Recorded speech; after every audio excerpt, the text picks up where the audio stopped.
இதை பாருங்களேன், இதுதான் இதயம். இதயம் என்பது கையளவு உண்டுப்பா.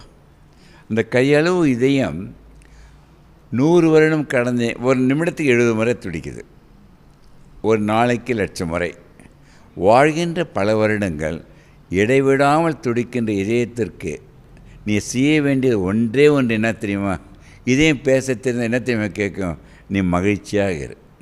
நீ மகிழ்ச்சியாக இரு, அது பாட்டு இயங்கிக் கொண்டே இருக்கும்.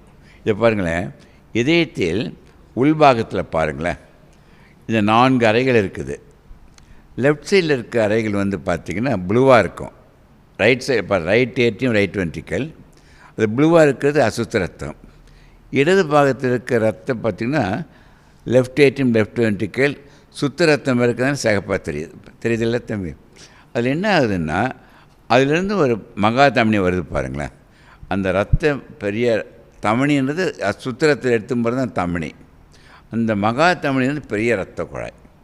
அந்த பெரிய இரத்த குழாயை பாருங்கள், இப்படி போய் அந்த இரத்த குழாயவே அது என்ன ஆகுதுன்னா அப்படியே தொராசிக் செஸ்ட்டில் வந்து அங்கேருந்து அப்டமனுக்கு போயிடுது. அந்த செஸ்ட்டில் இருக்க வரைக்கும் அது பேர் தொராசிக் அயோட்டா. அந்த டயஃப்ரத்தை தாண்டி கீழே வரும்பொழுது அது வந்து அப்டாமன் அயோட்டா. இப்போ ரஜினி சாருக்கு என்ன வந்திருக்குதுன்னா, இந்த அப்டாமன் அயோட்டான்னு சொன்னாங்க இல்லைங்க, அதில் சின்ன ஒரு பல்ஜ், உங்களுக்கு புரிகிற மாதிரி சொல்கிறேன் பாருங்களேன். இதை பார்த்தீங்கன்னா இதுதான் இரத்த குழாயிலுடைய நீட்டு வாட்டம் வச்சுங்க. டெமான்ஸ்ட்ரேஷன் பண்ணுறதுக்காக சொல்கிறேன். எல்லோருடைய இரத்த குழாயும் பார்த்திங்கன்னா இது தின்னாக இருக்கணும், எதுலேயுமே அடைப்படக்கூடாது, ஸ்மூத்தாக இருக்கும். 70 வயசு ஆனவே வந்து என்ன ஆகுன்னா, இது பாருங்களேன், இந்த எல்லோவா தெரியுதுங்கள, அதே கொலஸ்ட்ரால் படியுது. அந்த கொலஸ்ட்ரால் படியும்போது அத்ரோஸ்க்ளரோசிஸ் சொல்கிறோம். இது வந்து அயோட்டோஸ்க்ளரோசிஸ். அது வரும்போது என்ன ஆகுதுன்னா, ஒன்று வரும், அந்த மகா தமனி அடைப்படலாம். சில பேருக்கு பாருங்களேன் கொஞ்சம் லேசாக பல்ஜாகலாம். இவருக்கு அடைப்படலை, கொஞ்சம் லேசாக பல்ஜாகுது. நீங்கள் ஒரு கேள்வி கேட்டீங்க, அது எதனால் வந்திருக்குன்னா, இந்த இரத்த குழாயில் இந்த கொலஸ்ட்ரால் படிய ஆரம்பிக்குது எந்த வயசில் தெரியுமா? 3 வயது 5 வயதிலிருந்து குழந்தைங்களுக்கு படிய ஆரம்பிச்சிடும். ஆனால் படிஞ்சு கொஞ்சம் கொஞ்சமாக வர்றதுக்கு 80 வயசு 90 வயசு கூட ஆகலாம்.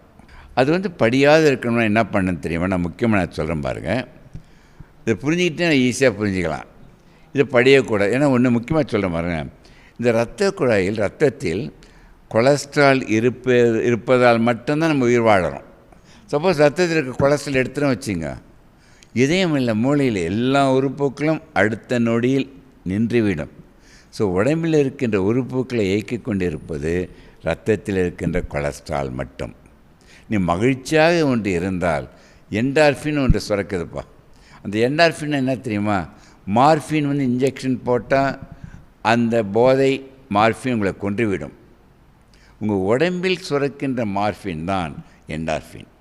அந்த என்டார்ஃபின் எப்போ சுரக்கும்? மகிழ்ச்சியாக இருந்தால். அந்த என்டார்ஃபின் கூடிக்கொண்டே இருந்தால் 100 வருடம் வரை இரத்த குழாயில் கொலஸ்ட்ரால் படியாது.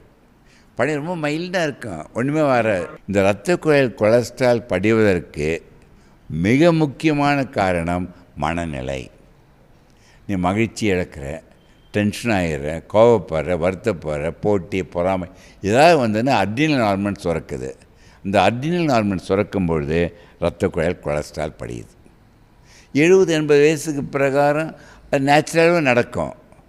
ஆனால் இப்போல்லாம் பார்க்குறோம், நீங்கள் சொன்னால் ஆச்சரியப்படுவீங்க, 20-25 வயது ஹார்ட் அட்டாக்கை வந்து இறந்துறாங்களே ஆண்கள் பெண்கள்.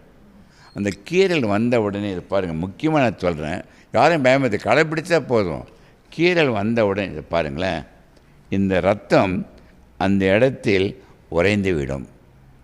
ஸோ ஒன்று ரத்த கூட அடைப்படுறது, அது வந்து ப்ராசஸ் ரொம்ப நாள் வரணும்.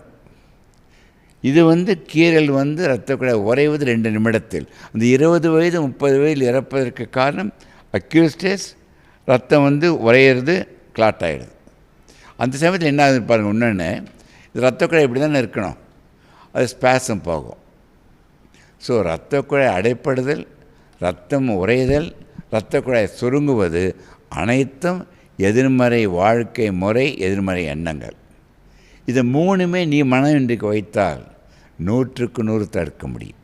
ஸோ இதை முக்கியமாக ஒன்று சொல்கிறேன், மகிழ்ச்சியை மட்டும் எந்த நிலையிலையும் நீங்கள் இழக்கக்கூடாது. செய்திகளை உடனுக்குடனும் துல்லியமாகவும் தெரிந்து கொள்ள சப்ஸ்கிரைப் பண்ணுங்க.